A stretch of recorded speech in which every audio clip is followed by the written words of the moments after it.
सहनाववतु सहनौ भुनक्तु सह वीर्यं करवावहै तेजस्विनावधीतमस्तु मा विद्विषावहै। ओम शांति शांति शांति। वेदो अखिलो धर्म मूलम। वेद सब सत्य विद्याओं का पुस्तक है। वेद का पढ़ना, पढ़ाना, सुनना, सुनाना तथा अपने आचरण में लाना, मनसा वाचा कर्मणा, हम इस ज्ञान को आत्मसात करें, इसका आधान करें तो जीवन निसंदेह हमारा अत्यंत कल्याणकारी हो जाता है। ऋग्वेद के चतुर्थ मंडल के 28वें सूक्त का हमने स्वाध्याय किया था और बहुत ही सुंदर चर्चा हुई थी। आज हम ऋग्वेद के चतुर्थ मंडल के 29वें सूक्त का आरंभ कर रहे हैं और बहुत ही सुंदर बात कही है पहले ही मंत्र में कि हम प्रभु का स्तवन करें।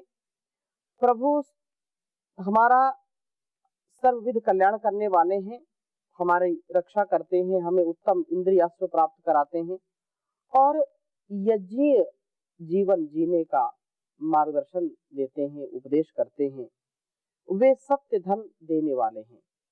और दूसरे मंत्र में भी बहुत सुंदर बात कही है कि हम अपने जीवन में इंद्रियों का नियंत्रण करें, सोम का रक्षण करें, वीरशाली बने, धीर वीर गंभीर बने और ऐसा करने पर हम प्रभु के प्रिय होंगे। प्रभु हमें सब प्रकार से स्वस्थ अभीरु मन्यमान बनाएंगे, हर प्रकार से हम आनंद का अनुभव करेंगे, इसमें कोई संदेह नहीं। हम उसकी शरणागति को प्राप्त हो। और अब तीसरे मंत्र का स्वाध्याय हम करेंगे जो अत्यंत महत्वपूर्ण मंत्र है हम सबके लिए, क्योंकि आज का जो परिवेश है पूरे संसार में, तो इस संसार में हम कैसे जीवन जिए, तो आज का हम यह वेद मंत्र स्मरण रखें। सुतीर्थ और अभय, माता पिता गुरु आचार्य, ये हमारे लिए सच्चे तीर्थ हैं। सच्चे हमारे जो है, ऐसे बोलते हैं तीर्थ भूता ही साधवा, जो साधु होते हैं, सज्जन होते हैं, अच्छे लोग होते हैं, वो भी चलते फिरते तीर्थ होते हैं। हम अलग अलग स्थानों पर जाते हैं, लेकिन वेद मंत्र क्या कहता है उसके आशय को समझने के लिए वेद मंत्र प्रथम आपके समक्ष लिखता हूँ, फिर चर्चा करूंगा। ओम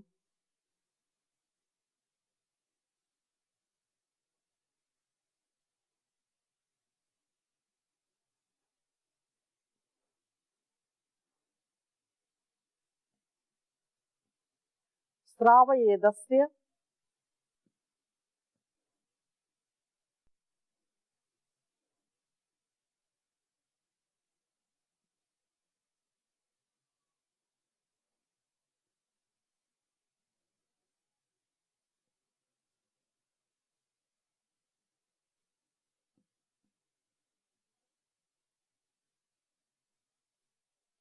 कर्णा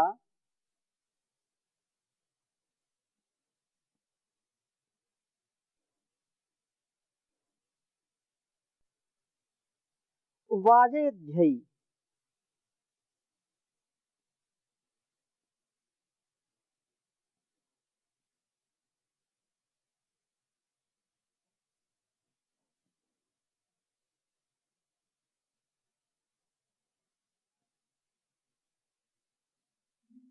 वाजेध्ययी जुष्टा मनु,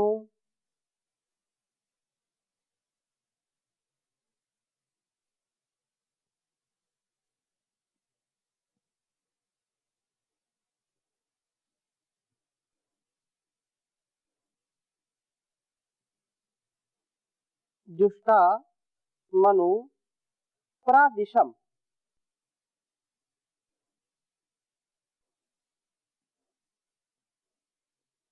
मंदयध्ययी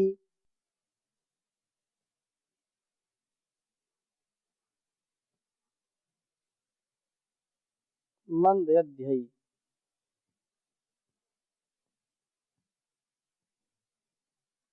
उद्वा वृषाणो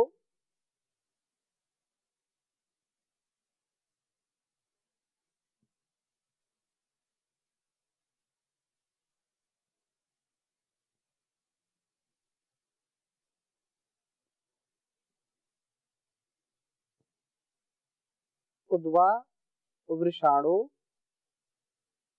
राधसे।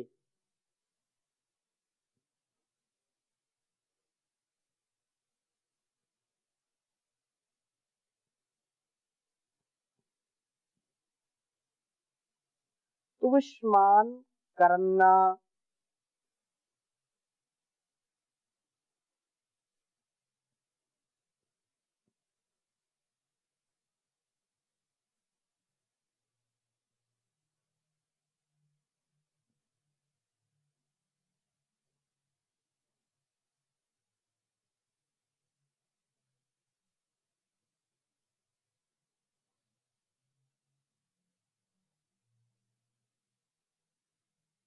तुविष्मान करन्ना इंद्रः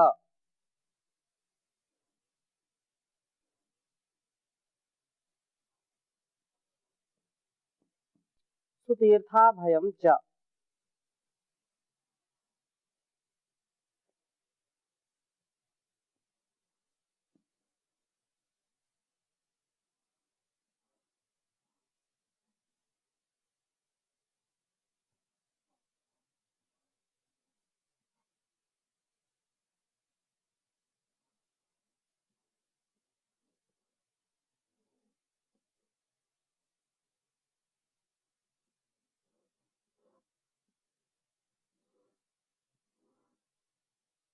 ऋग्वेद के चतुर्थ मंडल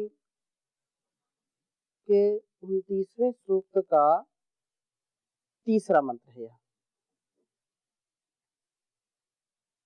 ओम श्रावयेदस्य कर्णावाजयध्यै जुष्टा मनुप्रादिशं वन्दयध्यै उद्वा वृषाणो राधसे तुविष्मान करन्न इंद्रा सुतीर्था भयं च। ओम श्रावयेदस्य कर्णावाजयध्यै जुष्टा मनुप्रादिशं वन्दयध्यै उद्वा वृषाणो राधसे तुविष्मान करन्न इंद्रा सुतीर्था भयं च। बहुत ही सुंदर उपदेश है हम सबके लिए, और विशेषकर जो संतानें हैं, जो बेटा बेटी के रूप में हैं, जो एक पितृभक्त, मातृभक्त, गुरु भक्त, ईश भक्त बनकर के जीवन को जीना चाहते हैं, जीते हैं, उनके लिए अत्यंत महत्वपूर्ण आज का यह वेद मंत्र है और उपदेश है उस परमात्मा के माध्यम से हम सब तक कि हे जीव, तू वाजेध्ययी शक्ति प्राप्त करने के लिए करना अपने कानों को अस्य प्रदिशम इस प्रभु के प्रकृष्ट निर्देशों को इत निश्चय से श्रावय सुन। यदि तेरे कान प्रभु के निर्देशों को सुनेंगे तो तू अवश्य शक्ति संपन्न बनेगा। उस निर्देश को तो सुन, अपने को सुनाने वाला बन। संसार में ज्ञान का जो स्रोत है, जिससे हम व्यक्ति वस्तु स्थान का ज्ञान करते हैं, तो सबसे पहला साधन क्या है? सुनना। श्रवण, श्रुति परंपरा से ही वेदों का ज्ञान हमको मिलता है। तो सबसे पहले हम सुनकर के ज्ञान प्राप्त करते हैं। बचपन में हम देखें, माताएं और घर के सदस्य छोटे शिशु को सिखाते हैं, ये अमुक वस्तु है, ये पिता है, ये माता है, ये चाचा है, ये ताऊ है, ये आम है, ये अनार है। बच्चा पूछता रहता है ये क्या है, ये क्या है, तो उसको सिखाते हैं। तो सबसे पहला साधन क्या है? सुनना। इसी प्रकार से कल्याणी वेद वाणी को सुनना और सुनकर के उसके अर्थ पर जाना। बचपन से यदि हम किसी शब्द को नहीं सुने हैं, नहीं जाने हैं, तो उसको हम बोल भी नहीं सकते, और कोई बोल भी दे तो उसके अर्थ का हमको कुछ पता नहीं, तो कोई हमारे अंदर प्रतिक्रिया नहीं होगी, कोई भी हमारे अंदर उसके प्रति भाव जागृत नहीं होगा। तो प्रभु की यह जो ज्ञान गंगा है, और अपने को इसमें धो करके निर्मल बन करके ज्ञान गंगा में स्नान करके, इसी प्रकार से, क्योंकि वो तो परमात्मा तो गुरुओं का भी गुरु है। माता पिता जो उपदेश करते हैं बचपन से लेकर के जब तक उनका जीवन है, हमको सुपथ से ले जाते हैं। तो यदि अपना कल्याण हम चाहते हैं तो अपने माता पिता गुरु आचार्य की बात हमको अवश्य सुननी चाहिए। ये संसार है और इस संसार में अपने अच्छे संस्कारों से, अच्छे विचारों से, अच्छे व्यवहारों से ही हम श्रेष्ठ जीवन जी पाते हैं। इससे भिन्न कोई मार्ग नहीं है। तो यहाँ पर यही उपदेश हमको दिया जा रहा है कि हम प्रभु के निर्देशों का पालन करें, उसको सुने, उससे अपने को शक्ति संपन्न बनाएं। और कहा कि जुष्टाम अनु, सेवित होने के अनुपात में मंदयध्ययी, हर्ष प्राप्ति के लिए होता है। जो इसको सुनने वाला होता है, सुनना जिसको अच्छा लगता है, वह जितना जितना इसको सुनेगा उतना उतना उसके अंदर पवित्रता का भाव आएगा। कर्मों के प्रति जो शिथिलता है, जो प्रमाद है, वह दूर हो जाएगा। इस दृष्टि से यह बात कही है, मंदयध्ययी, हर्ष की प्राप्ति के लिए होता है। जितना जितना कि हम प्रभु के निर्देशों को सुनते हैं और सुन करके उसको जीवन में उतारते हैं, उसका पालन करते हैं, जुष्टाम, उतना उतना, जितना जितना सुनेंगे, उसका पालन करेंगे, उतना उतना तो हमारा जीवन आनंदमय बनता चला जाएगा और बनेगा ही। उद्वा वृषाणाः, अत्यंत सुखों का हमारे पर वर्षण करता हुआ वह प्रभु नः, हमें राधसे करत, सफलता के लिए करते हैं। अर्थात हम निष्फल नहीं होते, हमारे कोई भी कर्म निष्फल नहीं जाते, पुरुषार्थ निष्फल नहीं जाता। हम चाहे शुभ करें या अशुभ करें, सही करें, गलत करें, परिणाम तो भोगना ही पड़ेगा। कोई भी कार्य निरर्थक हमारा होता नहीं है।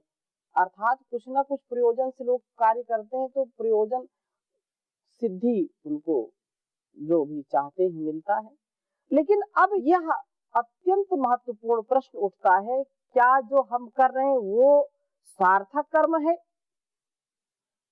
कोई व्यक्ति जुआ खेलता है, पत्ते खेलता है, नशा करता है, लड़ाई झगड़ा करता है, क्या सार्थक है? नहीं, सार्थक नहीं है। परंतु उसकी दृष्टि में वो सार्थक है। जितना जिसका ज्ञान होगा, कोई भी व्यक्ति कितना भी गलत कार्य करने वाला हो, उस समय उसका जो भाव होता है, उसके लिए लगता है ये कार्य सबसे अच्छा है। जो नशेड़ी है उनको लगता है कि जो नशा नहीं करते ये महामूर्ख लोग हैं। और जो नशा करके इधर उधर, जिसकी हालत देख करके बहुत कष्ट भी होता है। जो स्वयं अपने आप में स्थित नहीं है, नाली में पड़ा हुआ है, कीचड़ में पड़ा हुआ है, तो अच्छे लोग समझते हैं कि जीवन इसका अत्यंत दयनीय है। ऐसा जीवन भगवान किसी को ना दे कि जिसको यही नहीं पता कहाँ बैठना, कैसे व्यवहार करना, क्या करना, क्या नहीं करना। तो उस समय उसका भाव अलग है, और जो नशे में है उसको लगता है इनका भाव अलग है, ये लोग तो कुछ जानते नहीं, सब कुछ मैं जानता हूँ। अपना विवेक हम खोए नहीं। अपने विवेक के साथ, अपने ज्ञान के साथ जैसा जैसा हमको उपदेश मिलता है वैसा जीवन जीने का प्रयत्न हम करते हैं, तो कभी भी हम भ्रमित नहीं होते, कभी भी हमारा अहित नहीं होता। अपने स्वभाव में हम वेद का स्वाध्याय अवश्य सुनिश्चित करें कि एक मंत्र का स्वाध्याय तो रोज करना ही करना है, जिससे हमारे अंदर उत्साह आता है। उत्तरोत्तर उत्तमोत्तम गुण कर्म स्वभाव से हम युक्त होते चले जाते हैं। तो उद्वा वृषाणाः, अत्यंत सुखों का हमारे ऊपर वर्षण करने वाला वह प्रभु हमारे को हर प्रकार से सफल करता है, हमको सबल बनाता है, निर्बल दुर्बल कायर कमजोर नहीं बनाता है।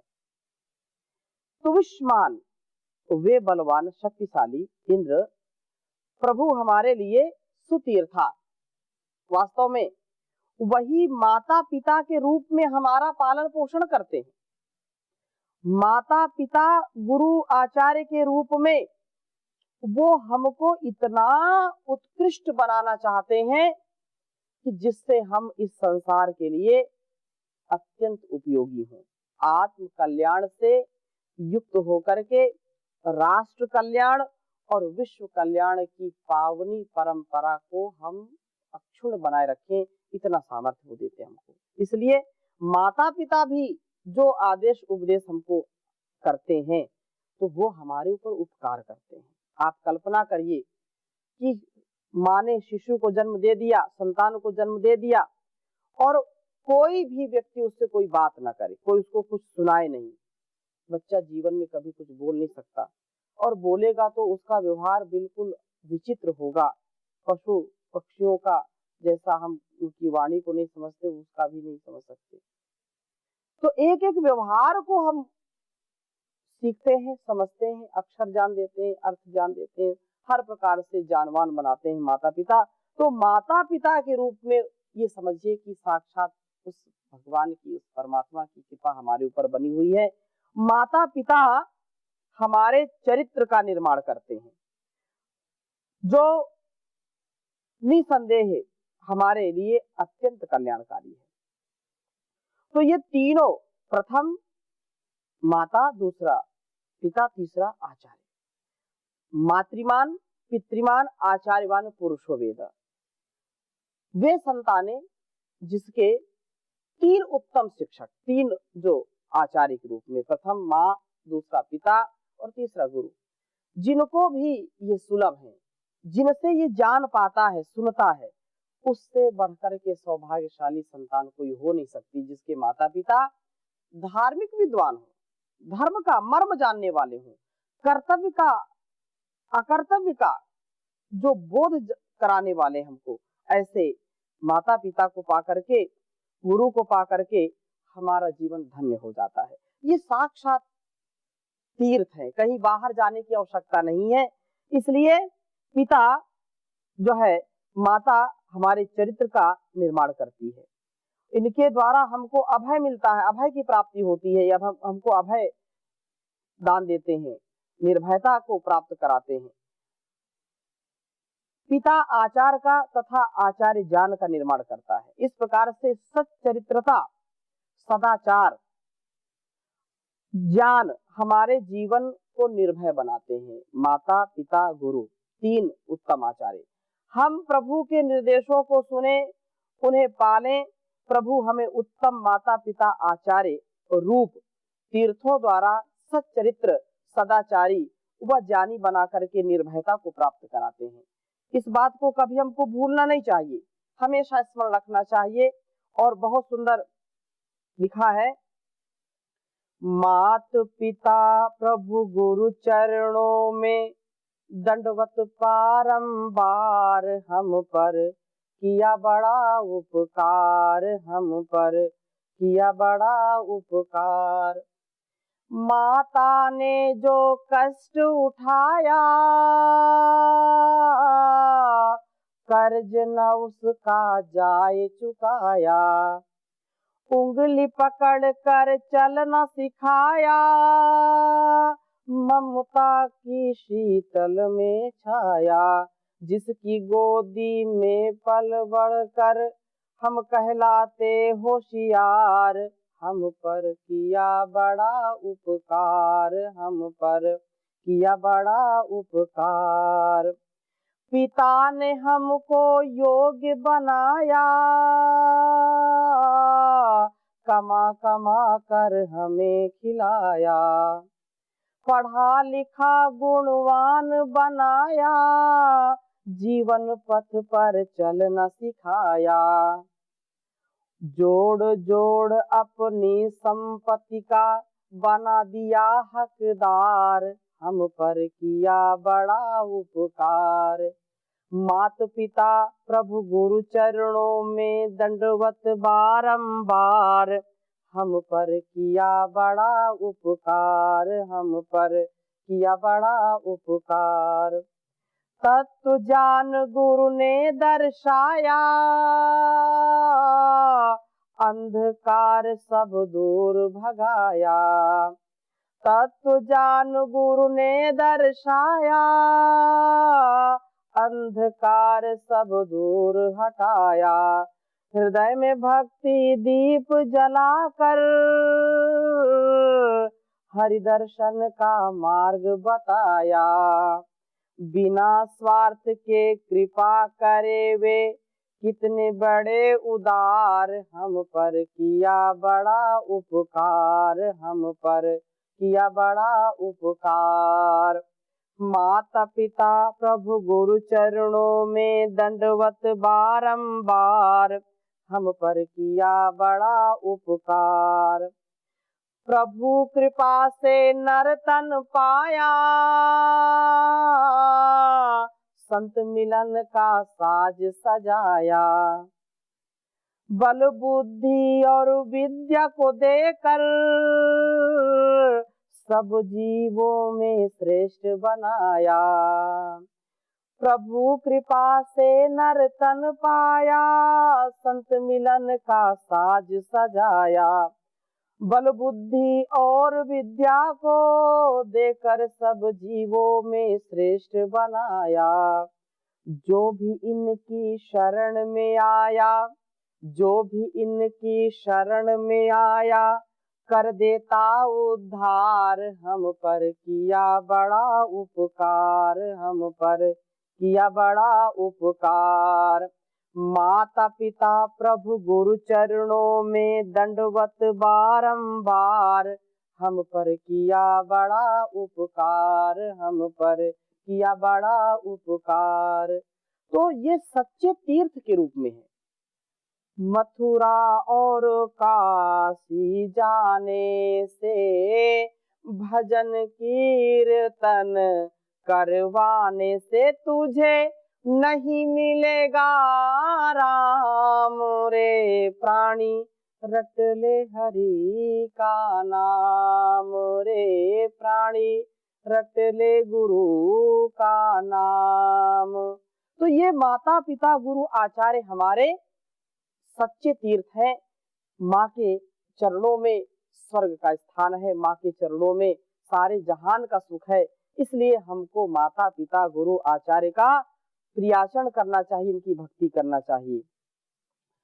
अलग अलग स्थानों पे जाने से कोई लाभ नहीं। जब हम ठीक है तीर्थाटन करें, अच्छी बात है, उससे ज्ञान मिलता है, घूमते हैं, लोगों से मिलते हैं, परिवर्तन होता है, मन का भी जलवायु का भी, तो स्वस्थता के लिए अच्छा है। लेकिन तीर्थ यात्रा यदि करनी है तो माता पिता की आज्ञा का पालन करें, क्योंकि हम अलग अलग स्थानों पर भटकने से कुछ हासिल नहीं कर सकते, कुछ प्राप्त नहीं कर सकते। यदि माता पिता हमारे दुखी हमसे, यदि गुरु हमसे दुखी है, प्रभु की आज्ञा का पालन हम नहीं करते, वेद की आज्ञा का पालन नहीं करते, तो कभी भी उन्नति नहीं कर सकते। कितना हम कहीं घूमे, चाहे कहीं भी चले जाएं, तो हम सच्चरित्र बने, सदाचारी बने, निर्भय से युक्त हो और माता पिता गुरु को सच्चा तीर्थ माने। तो आज की कक्षा को यहीं पर विराम देते हैं। ओम शांति शांति शांति।